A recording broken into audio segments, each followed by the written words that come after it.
Good morning दोस्तों। पिछले video में हमने प्लांट पैथोलॉजी एंड एंटोमोलॉजी का जो ये 23 नंबर तक क्वेश्चन था उसको देख लिया था, और इस वीडियो में हम 24 से आगे शुरू करेंगे और ये 54 नंबर तक क्वेश्चन है, तो आप लोग इसको बढ़िया से देखिएगा और साथ में ही इसका आप लोग नोट्स बनाते जाइएगा, क्योंकि आपके पास अभी पर्याप्त टाइम है 45 डेज का, तो आप अच्छे से नोट्स बना के अच्छे से तैयारी इसका कर सकते हैं। ठीक ना, चलिए इसमें देख लेते हैं कि क्या क्या इम्पोर्टेंट है। तो पहले हम इसको बंद कर देते हैं। अभी देखिए क्वेश्चन नंबर है 24। Type of mouth parts present in honey B is, यानी कि मधुमक्खी में किस प्रकार का मुंह पाया जाता है। Rasping and sucking type, chewing and lapping type, chewing and biting type, none of this. तो जो मधुमक्खी है उसमें च्यूइंग एंड लैपिंग टाइप का मुंह पाया जाता है, च्यूइंग एंड लैपिंग टाइप का, यानी कि चबाने और चाटने वाला। ठीक, वहीं पर हम बात करें, यहाँ पर आप लोग देख लीजिएगा, पहले यस होगा फिर पी होगा, तो रेस्पिंग एंड सकिंग टाइप। तो रेस्पिंग एंड सकिंग, ये जो सकिंग टाइप का माउथ पार्ट है वो थ्रिप्स में पाया जाता है, और थ्रिप्स में जो ये माउथ पार्ट पाया जाता है ये असिमेट्रिकल होता है, यानी कि जितने भी अदर माउथ पार्ट हैं वो सारे सिमेट्रिकल होते हैं, लेकिन जो ये थ्रिप्स वाला है ये असिमेट्रिकल होता है। वहीं पर अगर हम बात करें च्यूइंग एंड बाइटिंग टाइप का, तो ये chewing and biting type, chewing यानी चबाने वाला और बाइटिंग यानी काटने वाला, तो ये किस में पाया जाता है, तो ये ग्रास हापर में पाया जाता है, लोकस्ट में पाया जाता है और बीटल में पाया जाता है। तो इसको भी नोट करके रखिएगा, ये बीएचओ में पूछा गया है, ये ग्रास हापर वाला। ठीक, इसमें ग्रास हापर का वो ऑर्डर पूछा था, मतलब कि ग्रास हापर का ऑर्डर क्या होता है और ये बीटल का ऑर्डर क्या होता है। तो ग्रास हापर का ऑर्डर आर्थोप्टेरा होता है, और बीटल, जैसे बीटल काला होता है तो इसका कोलियोप्टेरा होता है। ठीक, फिर अगला है क्वेश्चन नंबर 25, यानी the state which rank first in raw silk production is, कल कच्चा सिल्क उत्पादन में किस राज्य का पहला स्थान है। पहला है आंध्र प्रदेश, सेकंड है पश्चिम बंगाल, सी नंबर है बिहार और डी नंबर है कर्नाटक। तो इसका जो राइट आंसर होगा वो हो जाएगा कर्नाटक। फिर अगला क्वेश्चन है कि transgenic crop which have highest area in world is, यानी कि वो ट्रांसजेनिक क्रॉप जिसका मतलब कि हाइजेस्ट एरिया है, यानी सबसे ज़्यादा एरिया है विश्व में। तो इसमें पहला है सोयाबीन, दूसरा है मक्का, तीसरा है कपास और चौथा नंबर है सरसों। तो सबसे ज़्यादा जो एरिया है वो सोयाबीन का है। ठीक, तो इससे कई क्वेश्चन बनते हैं, तो वो सारा आप लोग नोट्स कर लीजिएगा। पहला क्वेश्चन की यही पूछ देता है ट्रांसजेनिक क्रॉप होता क्या है, तो ट्रांसजेनिक क्रॉप का दूसरा नाम जीएम क्रॉप भी है। ठीक, दूसरा नाम इसका क्या है, जीएम क्रॉप। तो जीएम क्रॉप का जो फुल फॉर्म होता है यही एक बार पूछ लिया गया था, तो इसका फुल फॉर्म होता है जेनेटिकली मॉडिफाइड क्रॉप। तो इसका फुल फॉर्म हो जाएगा जेनेटिकली मॉडिफाइड क्रॉप। ये पहला चीज़ हो गया। दूसरा इससे पूछा गया था कि अगर एक मछली है, ठीक, एक मान लीजिए ये प्लांट है और एक मछली है, मान लीजिए कि सॉरी कैसा बन गया मछली, मान लीजिए एक ये मछली है, तो इसका जीन अगर इस प्लांट में हम डालते हैं और एक नया प्लांट बनाते हैं, तो उस प्लांट को हम क्या बोलेंगे, तो उस प्लांट को ट्रांसजेनिक क्रॉप बोला जाता है। ठीक, तो उस क्रॉप को ट्रांसजेनिक क्रॉप बोला जाता है।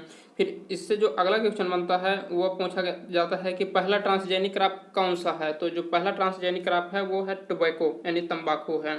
ठीक, टोबैको यानी तंबाकू है, जिसको कि 1982 में 1982 में बनाया गया था, 1982 में जिसको बनाया गया था। और अगला क्वेश्चन इससे बन सकता है कि भारत में विकसित पहला ट्रांसजेनिक क्रॉप क्या है। तो भारत में विकसित पहला ट्रांसजेनिक क्रॉप ब्रिंजल है। ठीक, ब्रिंजल पहला विकसित भारत में ब्रिंजल यानी बैगन है। ठीक, फिर एक अगला क्वेश्चन बन सकता है कि वह देश जो कि मतलब ट्रांसजेनिक क्रॉप को सबसे पहले उगाने की अनुमति प्रदान की है, तो वह है चाइना। मतलब कि चाइना ऐसा कंट्री है कि जो जहाँ पर मतलब कि ट्रांसजेनिक क्रॉप का सबसे पहले खेती किया गया था। ठीक, फिर उसके बाद यहाँ पर एक और क्वेश्चन बन सकता है कि जैसे कि ज़्यादातर ये जो ट्रांसजेनिक क्रॉप होते हैं तो वो हम लोग बीटी बना है, बीटी, जैसे कि अब फिर यहाँ पर एक बीटी का भी फुल फॉर्म पूछ लेता है, तो बीटी का फुल फॉर्म हो जाता है बैसिलस थोरिंजेंसिस। तो इसको भी आप लोग नोट करिएगा, बैसिलस थोरिंजेंसिस। तो उसमें क्या किया जाता है, जैसे ट्रांसजेनिक क्रॉप जैसे बनाते हैं, या बीटी काटन आप लोगों ने नाम सुना होगा, BT tomato, BT brinjal, BT tobacco. तो इसमें हम क्या करते हैं कि जो ये बैसिलस थुरिंजेंसिस है, इसका हम लोग जीन निकाल कर उस प्लांट में डाल देते हैं। जैसे ब्रिंजल यानी बैगन में हम लोग डाल देंगे, या कपास में डाल दिया गया है, और आपका टोमेटो में डाल दिया गया है, ये सोयाबीन में डाल दिया गया है। तो जो ये जीन होता है वो काम क्या करता है, ये भी एक पूछा जाता है कि जो ये बीटी वाला जीन होता है ये क्या काम करता है। तो ये बायोटिक रेजिस्टेंट पैदा करता है। बायोटिक रेजिस्टेंट का मतलब कि ज़्यादातर जो ये होता है वो बायोटिक रेजिस्टेंट पैदा करता है। तो मेनली ये इंसेक्ट रेजिस्टेंट अभी हम लोग क्रॉप बना रहे हैं इसके थ्रू, मतलब कि बीटी का यूज करके हम लोग इंसेक्ट रेजिस्टेंट क्रॉप बना रहे हैं। इंसेक्ट रेजिस्टेंट क्रॉप मतलब कि कीट प्रतिरोधी पौधा हम लोग तैयार कर रहे हैं। तो ये मतलब कि जैसे कि पूछता है कि अगर बीटी कॉटन है तो उसमें ये क्या काम करता है या किसके लिए हम बनाए हैं, तो वो इंसेक्ट को रेजिस्टेंट करने के लिए, यानी कि उसमें फिर इंसेक्ट का आक्रमण नहीं होगा।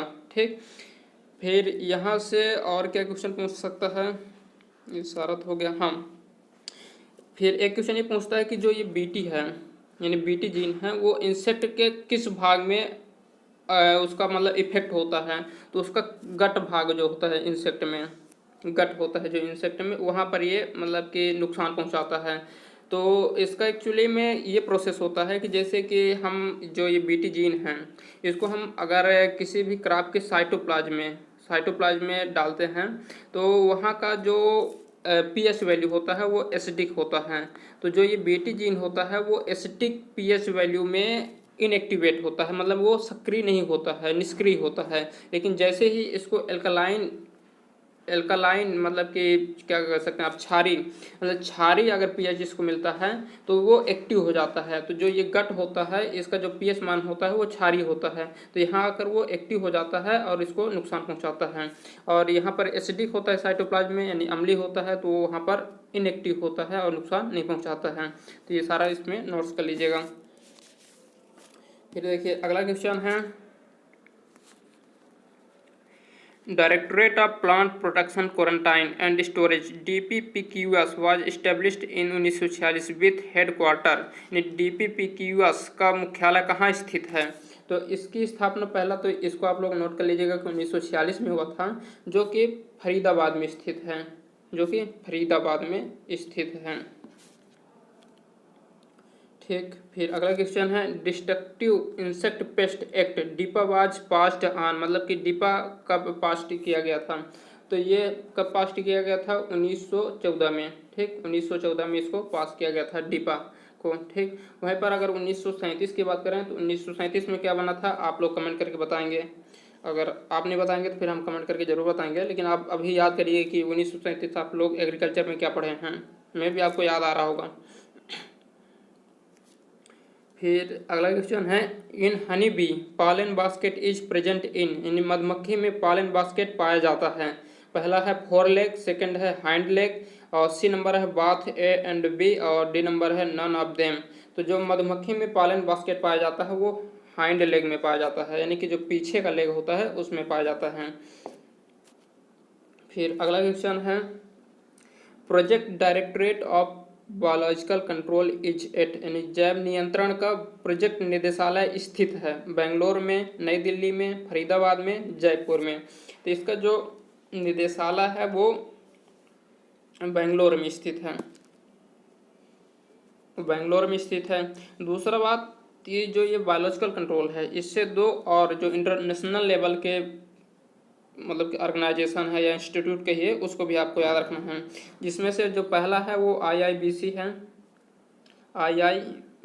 है। और आईआईबीसी जो है वो वेस्ट इंडीज में स्थित है। आईआईबीसी वेस्ट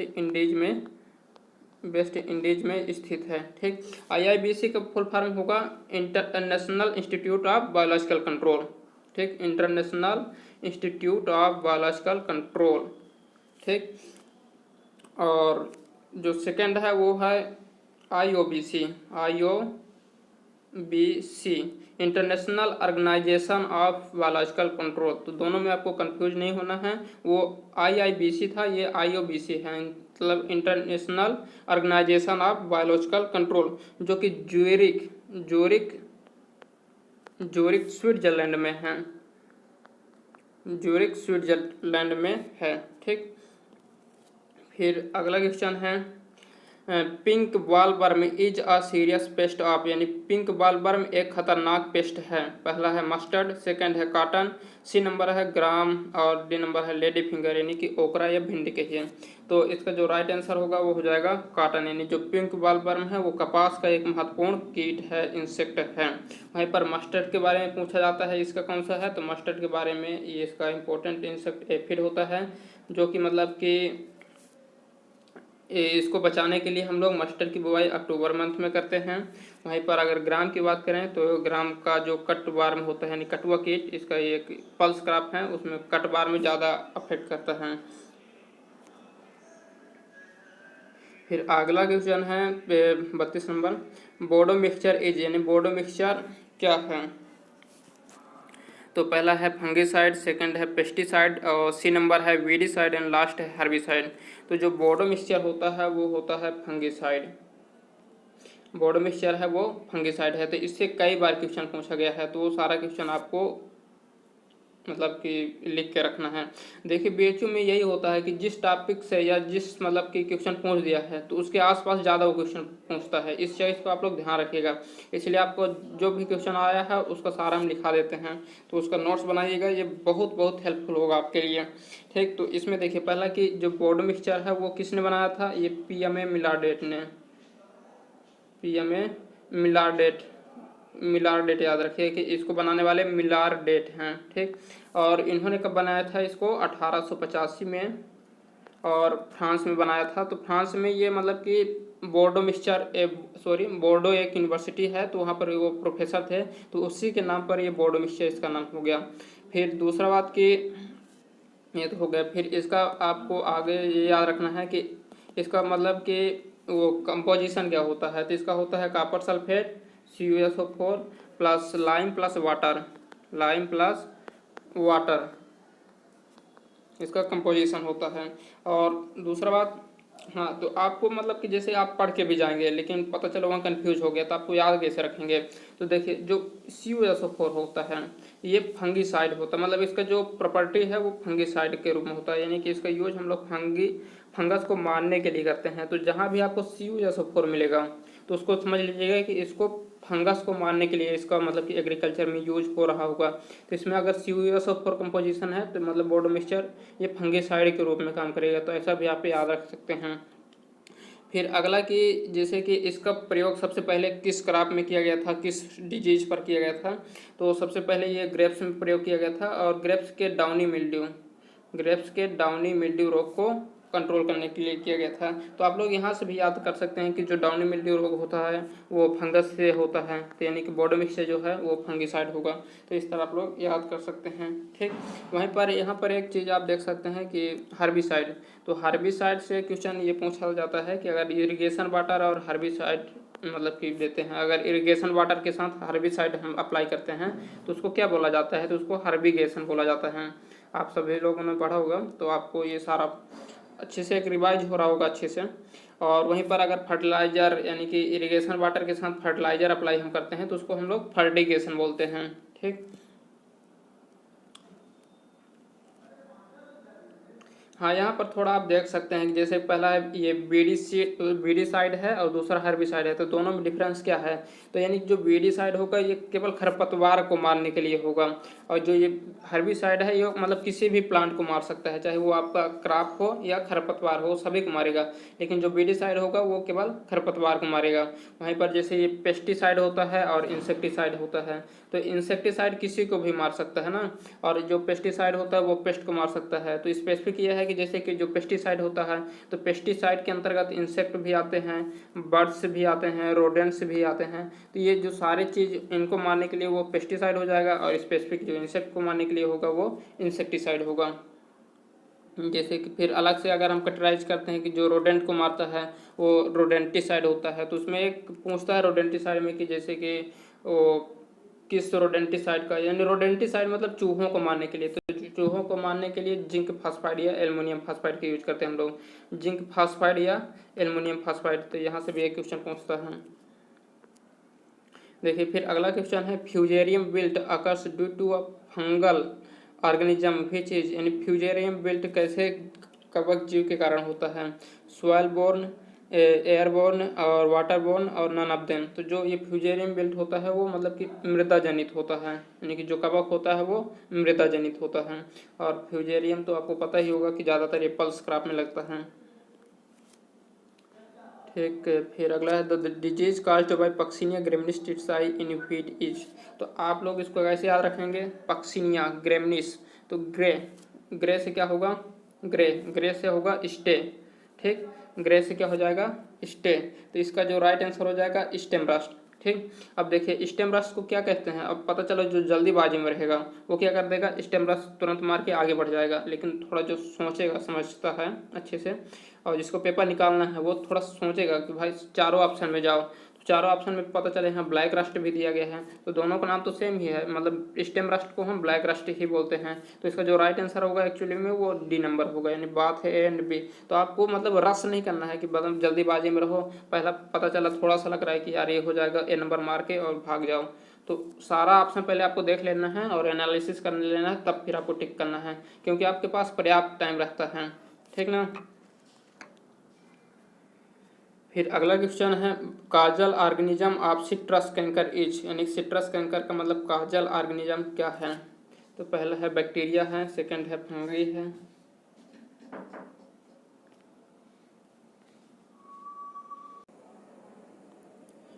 फिर 35 नंबर है causal organism of citrus canker is, यानी सिट्रस कैंकर का कारक है। पहला है बैक्टीरिया, सेकंड है फंगी एंड थर्ड है एक्टिनोमाइसिटीज एंड डी नंबर है विषाणु यानी वायरस। तो इसका जो राइट आंसर होगा, तो देखिए दोस्तों इसका जो देख कर लगता है वो सिट्रस कैंकर, तो ऐसा लगता है कि वायरस के कारण यानी विषाणु के कारण होगा, लेकिन ये विषाणु के कारण नहीं होता है। इसका जो राइट आंसर हो जाएगा वो है बैक्टीरिया। और बैक्टीरिया का नाम कभी कभी पूछ लेता है, तो बैक्टीरिया का नाम है जेंथोमिनास सिट्री या जेंथोमिनास स्पीसीज के, इसको आपको नोट करके रखना है। ठीक, फिर उसके बाद अगला क्वेश्चन है Bengal famine occurs due to, यानी बंगाल में अकाल का कारण था। Brown spot of rice, helminthosporium oryzae, phytophthora and both A and B. इसका जो राइट आंसर हो जाएगा बाथ ए एंड बी, यानी कि दोनों इसका कारण था, मतलब कि ये वो रोग था ब्राउन स्पॉट ऑफ राइस और ये रोग का कारण था, तो यानी कि दोनों इसका कारण था, और ये जो रोग है वो फंगस के कारण था। ठीक ना। वहीं पर ये फाइटोप्थोरा की बात करें तो ये लेट ब्लाइट ऑफ पोटैटो का कारण होता है ना, कि लेट ब्लाइट ऑफ पोटैटो का कारण क्या होता है, तो ये फाइटोप्थोरा इन्फेस्टांस, तो ये भी क्वेश्चन पूछा गया था। और ये जो हुआ था घटना ये 1943 में हुआ था, 1943 में हुआ था। ठीक, आपको एक चीज़ ये ध्यान देना है कि जिसमें स्पॉट लगा रहता है तो वो ज़्यादातर फंगस के कारण होते हैं। फिर अगला क्वेश्चन है chewing and lapping type of mouth part is found in, चबाने और चाटने वाला मुख्य भाग किस में पाया जाता है। पहला है हनी बी और दूसरा है थ्रिप्स एंड सी नंबर है house fly and D number है एफिड्स। तो इसका जो राइट आंसर हो जाएगा वो है पहला, यानी कि हनी बी मधुमक्खी। फिर वहीं पर अगर हम बात करें जैसे हाउस फ्लाई है, तो हाउस फ्लाई में स्पॉन्जिंग टाइप का माउथ पार्ट पाया जाता है, स्पॉन्जिंग टाइप का माउथ पार्ट पाया जाता है। वहीं पर अगर हम थ्रिप्स की बात करें तो थ्रिप्स में रैस्पिंग एंड सकिंग टाइप का, रैस्पिंग एंड सकिंग टाइप का माउथ पार्ट पाया जाता है। और जो ये रैस्पिंग एंड सकिंग टाइप का माउथ पार्ट होता है ये थ्रिप्स में असिमेट्रिकल टाइप का माउथ पार्ट होता है। वहीं पर जो एफिड्स में अगर हम बात करें तो एफिड्स में पियर्सिंग एंड सकिंग टाइम यानी पियर्सिंग एंड सकिंग पियर्स यानी पियर्सिंग एंड सकिंग टाइप का माउथ पार्ट पाया जाता है। और एफिड के साथ साथ मॉस्किटो बग्स और लीफ हॉपर LH यानी कि mosquito bugs and leaf hopper में भी ये पियर्सिंग एंड सकिंग टाइप का माउथ पार्ट पाया जाता है। और एक इम्पोर्टेंट है, इसको भी नोट कर लीजिएगा, जो बटरफ्लाई है तो बटरफ्लाई में साइफनिंग टाइप का माउथ पार्ट पाया जाता है। ठीक, बटरफ्लाई में साइफनिंग टाइप का माउथ पार्ट पाया जाता है। फिर 38 नंबर क्वेश्चन है vector of cotton leaf curl virus, मतलब कि कपास लीफ कल वायरस का वेक्टर कौन है। इसमें पहला ऑप्शन है थ्रिप्स, सेकंड है सफ़ेद मक्खी, सी नंबर है बीटल्स एंड डी नंबर है माइट्स। तो इसका जो राइट आंसर हो जाएगा वो होगा सफ़ेद मक्खी, यानी सफ़ेद मक्खी में मतलब कि ये जो सफ़ेद मक्खी है वो मतलब कपास के लीफ कल रोग का वायरस का मतलब वेक्टर होता है, वाहक होता है। ठीक, फिर एक क्वेश्चन ये पूछता है जैसे थ्रिप्स है तो थ्रिप्स जो है ओनियन से रिलेटेड है। जो बीटल्स है इसका आर्डर पूछता है तो ये इसका आर्डर, ये जैसे काला होता है तो इसका आर्डर क्या हो जाएगा, कोलियोप्टेरा। वहीं पर माइट्स के बारे में आपको दो चीज़ याद रखना है, जो पीजेंपी का स्टेरिलिटी मोजैक है और जो व्हीट का स्ट्रिक मोजैक है, तो इन दोनों का वाहक माइट्स होता है। ठीक, फिर उसके बाद जो अगला क्वेश्चन है, egg parasitoid for biological control as, यानी जैविक नियंत्रण हेतु अंडा परजीवी है। पहला है ट्राइकोग्राम स्पीसीज, सेकंड है कोटेशिया स्पीसीज, एंड सी नंबर है ब्रैकन हेवेटर, एंड डी नंबर है कंपोलिटिस क्लोराइडी।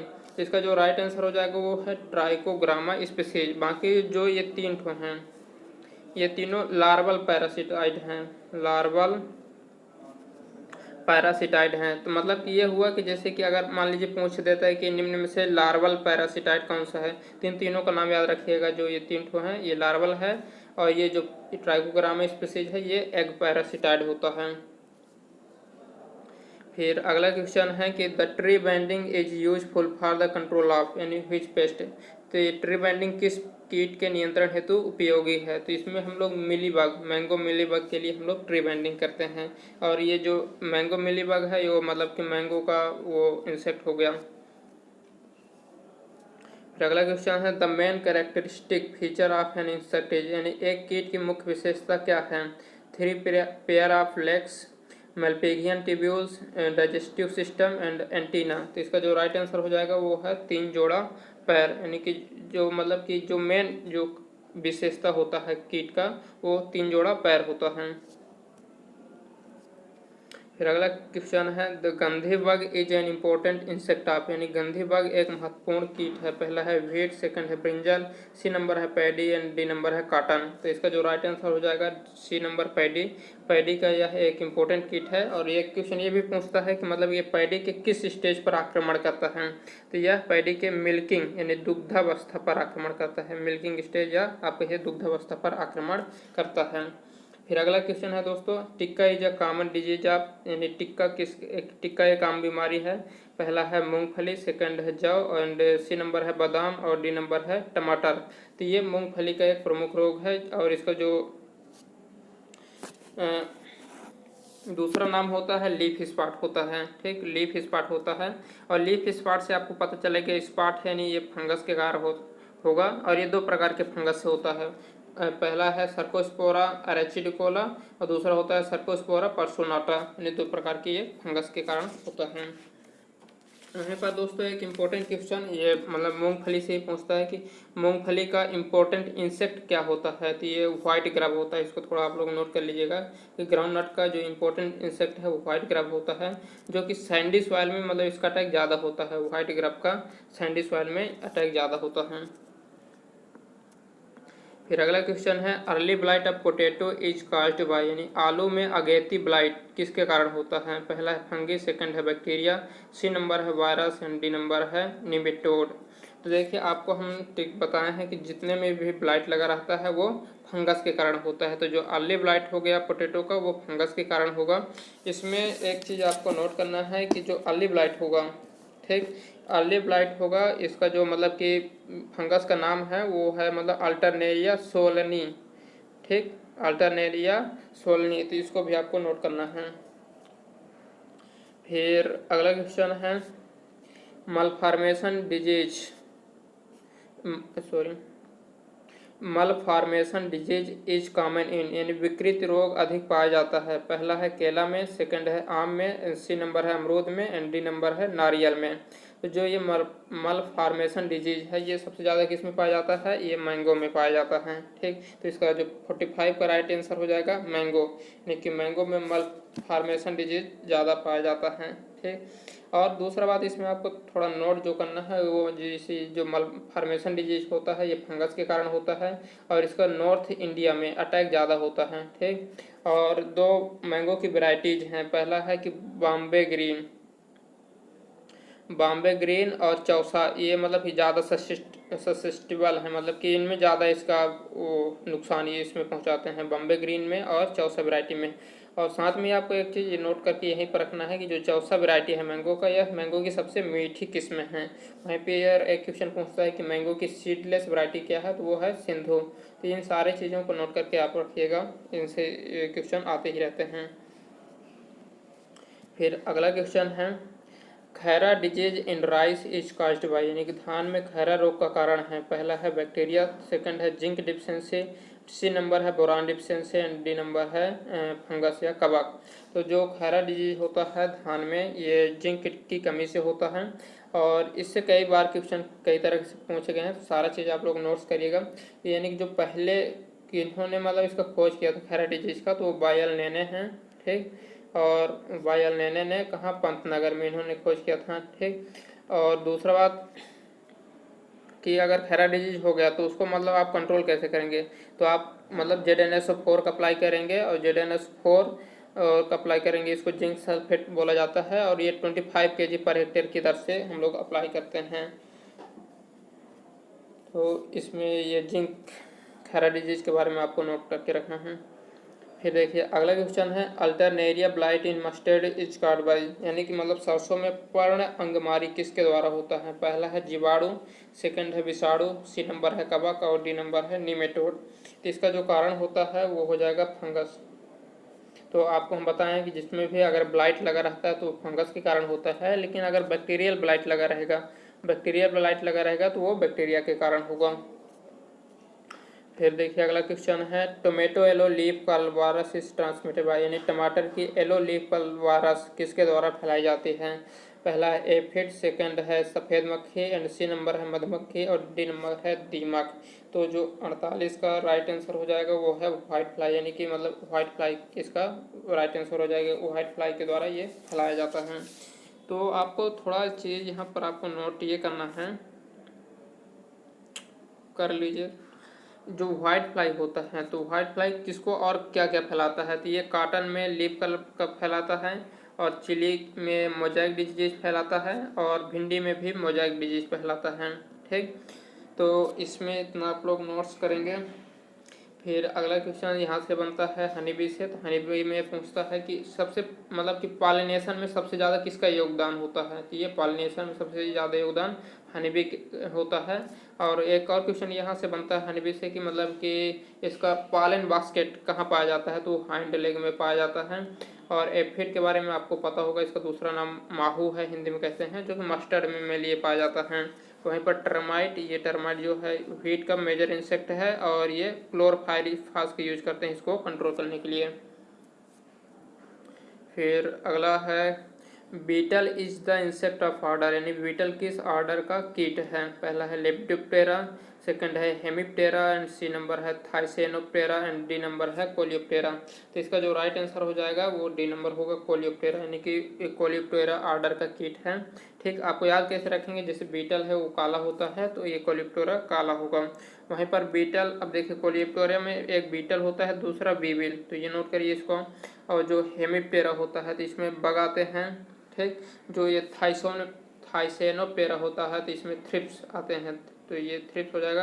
और जो ये लेपिडोप्टेरा है इसमें बटरफ्लाई और मोथ आते हैं, तो ये भी नोट करके रखिएगा क्योंकि इस तरह क्वेश्चन पूछे जा सकते हैं। फिर अगला क्वेश्चन है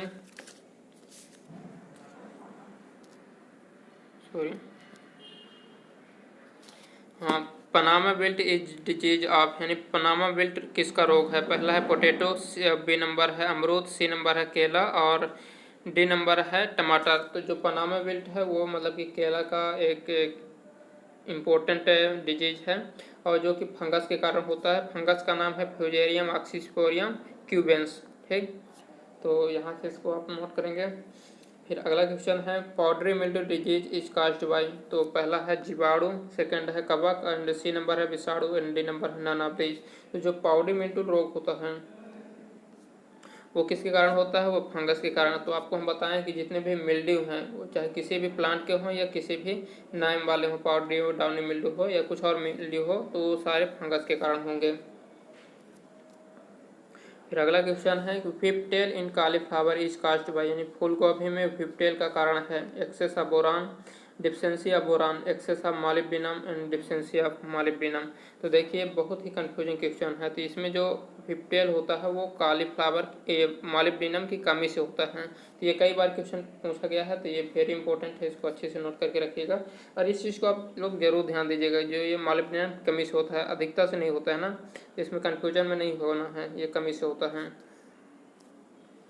फिर अगला क्वेश्चन है bunchy top is disease of, यानी बंची टॉप रोग है पोटैटो का, मैंगो का, बनाना का एंड टोमेटो का। तो जो बंची टॉप रोग है वो होगा बनाना का, जो कि मतलब वायरस के कारण होता है। और जो वायरस का नाम है वो बाबू वायरस है, और इसका जो वेक्टर है वो होता है एफिड। ठीक, एफिड का नाम होता है पेंटालोनिया नाइग्रोनर्वोसा, पीएन पेंटालोनिया नाइग्रोनर्वोसा। तो इसको भी याद रखिएगा, मान लीजिए पेपर टप करता है तो ये भी पूछा जा सकता है। ठीक, फिर अगला क्वेश्चन है लास्ट क्वेश्चन है the Karnal bunt of wheat is caused by, यानी कि गेहूं में करनाल बंट का कारण है neovossia indica, tilletia urocystis tritici and ustilago nuda tritici. तो इसका जो राइट आंसर हो जाएगा वो हो जाएगा नियोवासिया इंडिका, सॉरी, इसका जो राइट आंसर हो जाएगा वो हो जाएगा नियोवासिया इंडिका। ठीक, तो इसके बारे में भी पूछता है क्वेश्चन, किसकी खोज कब हुई थी, 1931 में मित्रा ने किए थे, और इसको पार्शियल बंट भी इसका दूसरा नाम है। ठीक ना, और जो कि फंगस के कारण होता है। तो ये सारी चीज़ें आप नोट्स करके रखेंगे। और कभी कभी ये भी पूछ लेता है कि करनाल बंट किसका रोग है, तो ये व्हीट का डिजीज है। तो ये सारे इंपॉर्टेंट क्वेश्चंस थे जो कि हमने डिस्कस किया प्लांट पैथोलॉजी एंड एंटोमोलॉजी से संबंधित। तो आप अच्छे से इनको नोट्स करके रखिएगा और अच्छे से रिवाइज करिए, तो मतलब आपको एक जितना भी डाउट्स रहा होगा वो सारा क्लियर हो जाएगा।